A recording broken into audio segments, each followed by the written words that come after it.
Ya, Assalamualaikum warahmatullahi wabarakatuh. Perkenalkan, nama saya Arif Cahaya Fendi. Saya dari kelas Teknik Informatika C. Di sini saya akan mengenalkan bagian-bagian yang ada di dalam komputer. Yang pertama yaitu motherboard. Motherboard adalah papan sirkuit terintegrasi yang menjadi komponen utama dari sebuah komputer. Fungsi motherboard adalah menghubungkan seluruh komponen utama komputer seperti CPU, RAM, CD atau DVD-ROM, hard disk atau SSD, serta berbagai port dan slot ekspansi. Selanjutnya ada casing komputer. Casing komputer atau cache adalah bagian yang menjadi rumah bagi sebagian besar komponen komputer. Fungsi terutama bagi casing komputer yaitu untuk menjadi pelindung bagian yang ada di dalam komputer. Selanjutnya ada power supply.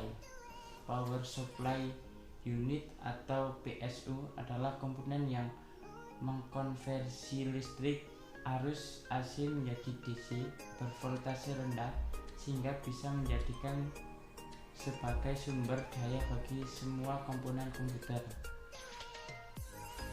Selanjutnya ada ATX power. Konektor power pada motherboard adalah pin yang menyambungkan motherboard dengan power supply di casing sebuah komputer agar motherboard menerima daya dari power supply.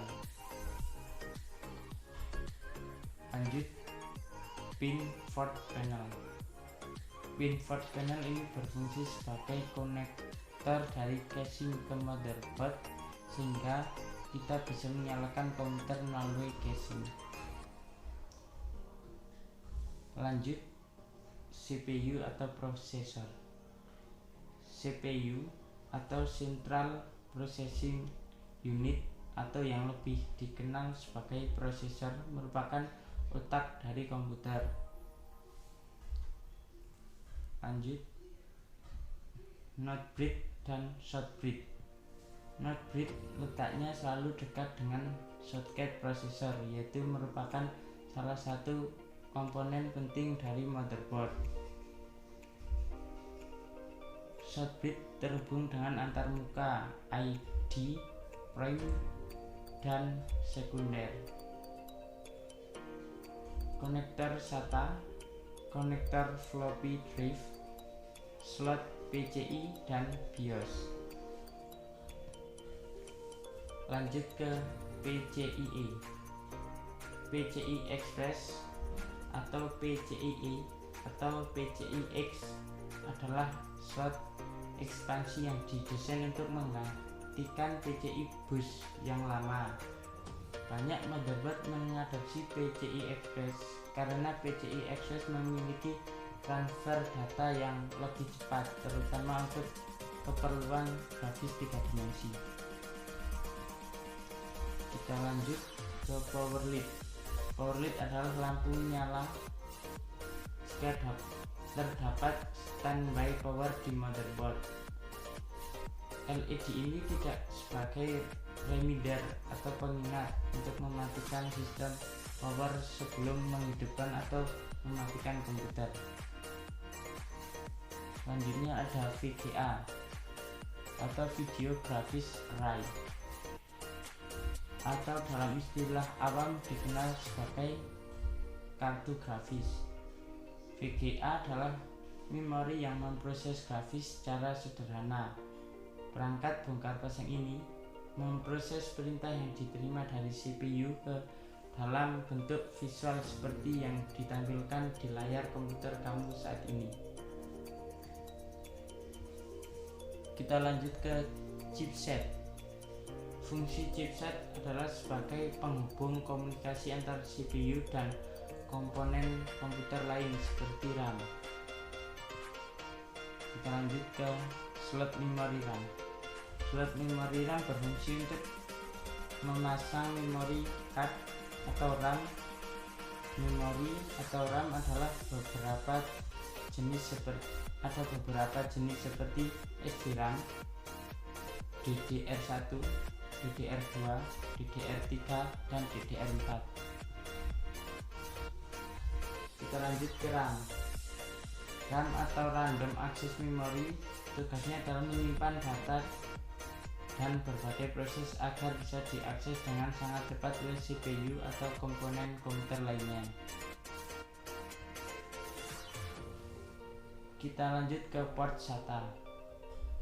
SATA singkatan dari serial ATA yang berfungsi untuk menghubungkan media penyimpanan seperti hard disk atau SSD ke motherboard. Kita lanjut ke ROM. ROM atau Read Only Memory adalah tempat disimpannya firmware, BIOS, dan pengaturannya. Komputer modern terbaru saat ini mayoritas sudah menggunakan UEFI dan tidak lagi menggunakan BIOS.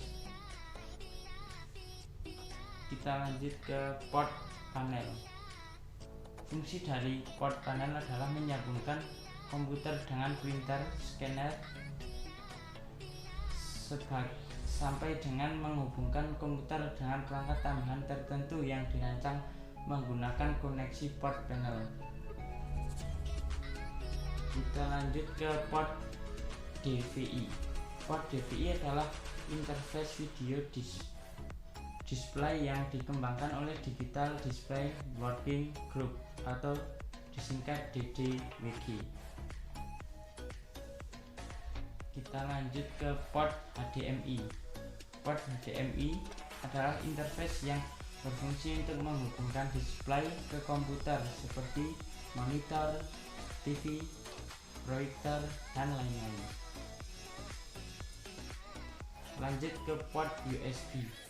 Port USB berfungsi untuk menghubungkan perangkat seperti mouse, keyboard, flash disk, printer, dan juga perangkat lainnya. Kita lanjut ke pin CPU fan.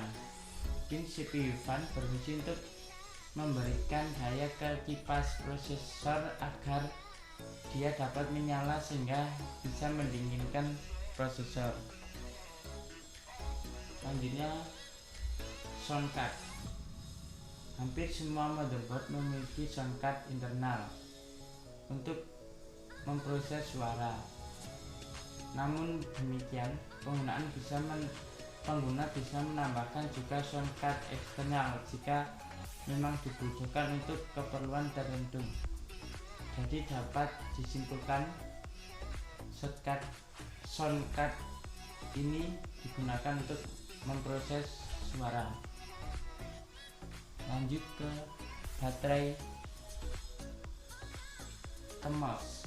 Baterai kemas ini memberikan daya bagi klip BIOS sehingga pengaturan BIOS dan tanggal tidak hilang dan tetap berjalan meskipun komputer dimatikan. Lanjut ke port RJ45. Port RJ45 berfungsi untuk menghubungkan atau mengkoneksikan internet pada komputer. Lanjut ke CD atau DVD-ROM. Meskipun masih populer dan banyak digunakan, CD atau DVD-ROM sudah semakin jarang ditemui di komputer modern, khususnya di PC portable seperti laptop dan netbook. Optical drive seperti CD atau DVD-ROM berfungsi untuk membaca dan menulis data ke optical disk seperti CD dan DVD. Kita lanjut ke keyboard. Keyboard berfungsi sebagai input untuk berkomunikasi dengan komputer. Pastinya kamu bisa mengetik dan memasukkan berbagai perintah ke komputer melalui keyboard. Lanjut hard disk. Hard disk adalah media penyimpanan yang bisa digunakan untuk menyimpan data termasuk juga sistem operasi. Lanjut mouse. Mouse juga merupakan input device yang sangat penting untuk bernavigasi saat mengoperasikan komputer. Dengan adanya mouse, kamu bisa menggerakkan pointer dan memilih berbagai opsi di layar komputer. Lanjut, port PS2. Port PS2 adalah konektor mini DIN 6 pin yang menghubungkan mouse ke komputer. Lanjut, port VGA.